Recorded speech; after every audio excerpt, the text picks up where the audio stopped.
नमस्कार, जय श्री सीताराम। राम राम। आज की हमारी कथा है सुग्रीव का बाली से युद्ध।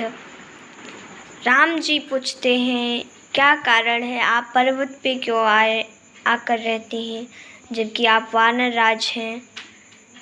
आप इसका कारण बताइए, क्यों रहते इस पर्वत पर। तो सुग्रीव कहते हैं, देखिए हम दो भाई हैं। बड़े भाई का नाम बाली है और छोटे का नाम मैं हूँ, मेरा नाम सुग्रीव है, आप जानते हैं। और एक दिन की बात है, ऐसे बाली और मैं था, एक दैत्य आकर पुकारा जो मैदानों का पुत्र मायावी था। वह आकर बाली को ललकारा कि अरे बाली, किधर छुप गया, आ ना, हिम्मत नहीं है क्या आने की, आ मुझसे युद्ध कर। बाली को उस मायावी ने युद्ध की चुनौती दे दी। बाली ये सह नहीं सका और वो अपना शस्त्र लेकर युद्ध करने के लिए आया मायावी से। मैं भी उनके पीछे पीछे चल पड़ा और वो दोनों वो जो असुर था वो एक गुफा में घुस गया। तो भाई बाली ने कहा कि देखो सुग्रीव, इस गुफा के बाहर तुम मेरा 15 दिन तक इंतज़ार करना, फिर उसके बाद अगर 15 दिन तक के बाद मैं नहीं आया तो तुम यहाँ से चले जाना।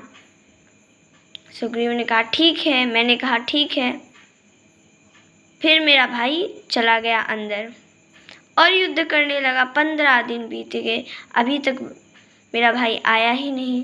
तो इसलिए मैंने उस गुफा के द्वार पर एक बड़ा सा पत्थर लगा दिया और इधर आकर सबको बताया कि मेरे बाली अब नहीं रहे। तो मंत्रियों ने देखा कि राज सिंहासन अपने राजा बिना सूना है, तो छोटे भाई यानी मुझे सुग्रीव को राज सिंहासन पर मंत्रियों ने बैठा दिया। और कुछ दिन बाद बाली आया तो बड़ा गुस्से में आया। उसने देखा कि मैं राजा बना हुआ हूँ तो उसका खून खौल गया। वो कह रहा है, देखो तो सही, ये मुझे मारने के चक्कर में और राजा बनने के चक्कर में इसने क्या किया, ये पत्थर लगा के चलाया कि मेरा भाई आ ना सके, और बड़े क्रोध में मुझे मारने चला। मैं भी वहाँ से भागा और भागते भागते इस पर्वत पर आया। बाली को श्राप है कि वो इस पर्वत पर नहीं आ पाएगा, लेकिन तब भी मुझे डर लगी रहती है। राम जी ने कहा, डर लगी रहती है? अरे तुम युद्ध करो, उनसे जीतो।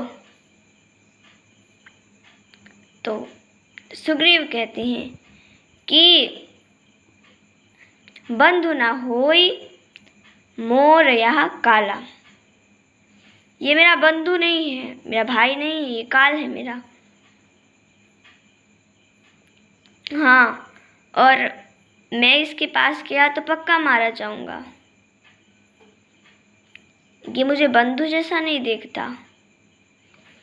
राम जी ने कहा, ठीक है, कोई बात नहीं, मैं तुम्हारे साथ हूँ, मैं मित्रता करता हूँ, मैं मित्र हूँ तुम्हारा, और मैं तुम्हारी हर परिस्थिति में सहायता करूँगा। सुग्रीव,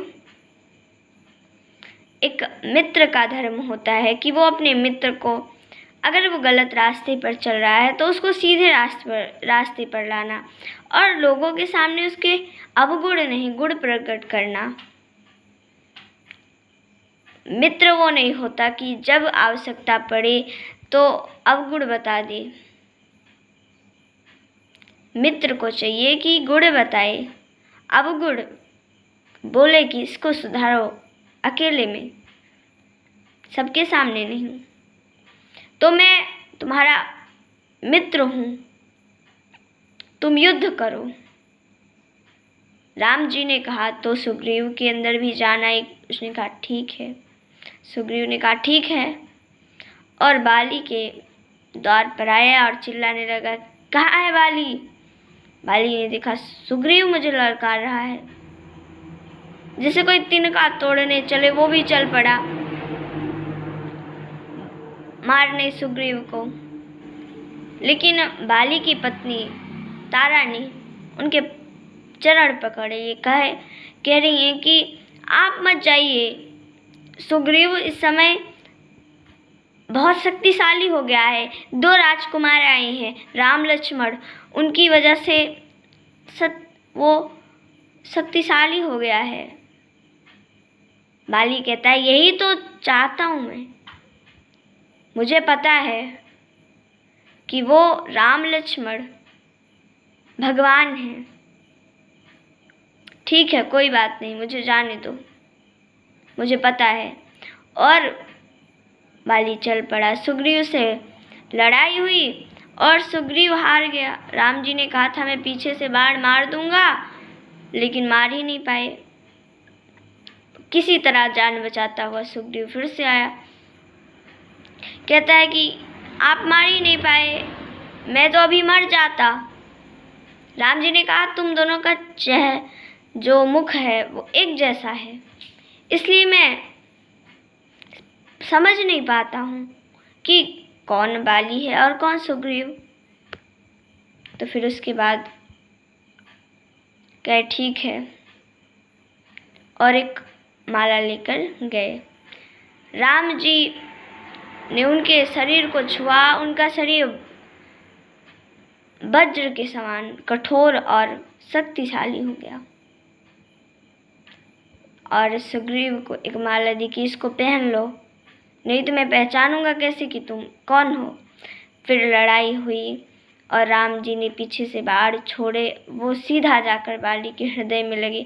बाली गिर पड़ा और राम जी आए तो राम जी से कहता है, उसके अंदर तो राम राम गुज रहा था, राम में रम गया था वो, लेकिन मुख ये सहन नहीं कर पा रहा था।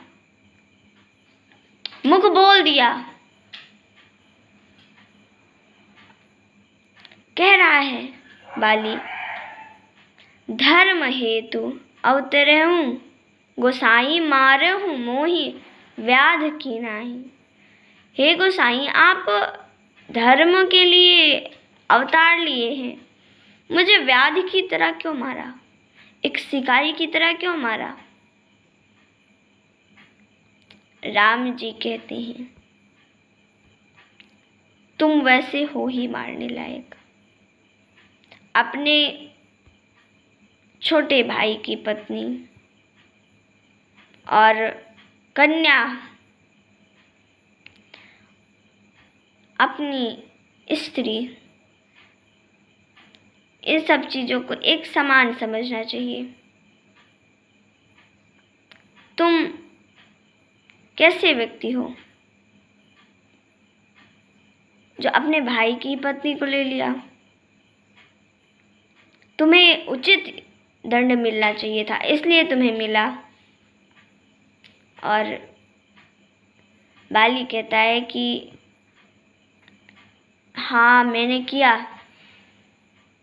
पर आपको ऐसा नहीं मारना चाहिए था। राम जी ने कहा ठीक है, मैं जीवित कर सकता हूँ, ठीक कर दूँ तुम्हें। बाली कहता है इतना अच्छा अवसर फिर मिलेगा जो आप ठीक कर रहे हैं? अरे जो अवसर बड़े बड़े संत महात्मा भी नहीं को नहीं मिलता, वो अवसर मुझे मिला। अरे संत महात्मा बड़े बड़े मरते समय राम नहीं बोल पाते, और मैं तो मरते समय राम के पास हूँ। इससे बढ़िया और कौन सा अवसर आएगा जब मैं मरूंगा? एक दिन तो मरना ही है, आप मुझे बचाइए मत। और ये लीजिए, ये मेरा पुत्र अंगद है, ये मेरे ही समान वीर है, बलशाली है, इसको मैं आज से आपको सौंपता हूँ। और इस प्रकार बाली ने अपने पुत्र अंगद को राम जी को सौंप दिया। आज की कथा हमारी यही समाप्त होती है। धन्यवाद। जय श्री सीताराम। राम राम।